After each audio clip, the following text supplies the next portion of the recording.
हिंगोर जा खां ख़बर शामिल कंदासीं त क़ौमी सक़ाफ़ती ईद जे ॾिहाड़े ते सिंधी टोपी अजरक पहिरियल माण्हुनि जो समुंड उथली पियो। हर पासे ख़ुशियुनि सां चहिरा बहकंदा रहिया। प्रेस क्लब खां शानदार सक़ाफ़ती रैली कढी वई। रैलीअ में शामिल माण्हुनि जो क़ौमी गीतनि ते झुमिरियूं।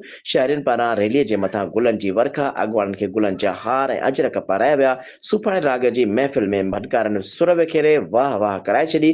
तफ़सील मुजिब प्रेस क्लब हिंगोर जा मां सभई माण्हुनि अजरक टोपी सक़ाफ़ती वेस पाए प्रेस क्लब जे सदर गुलाम हुसैन चांग, डी.ओ. तालीम खैरपुर, अब्दुल समी बमरो, शमन राजपुर, फयाज सोलंकी, हाकिम सहतो, गुलाम अब्बास राजपुर, सज्जाद दाने, वली मोहम्मद सहतो, अजीम सहतो, अब्दुल जब्बार चांग, मोहम्मद सिद्दीक सोलंकी, हक नवाज सोंगी, किफ़ायत गुल जामरी, मंसूर कुरैशी, माशूक जहांगीर जी अॻवानी में शानदार रैली कढी वई, जेका शहर जे पंजहटी चौक ते पहुती त वापारी एसोसिएशन जे अॻवान रफ़ीक शेख, पप्पू शेख ॿिनि आजियां कंदे अॻवाननि खे अजरकूं ऐं टोपियूं पारायूं।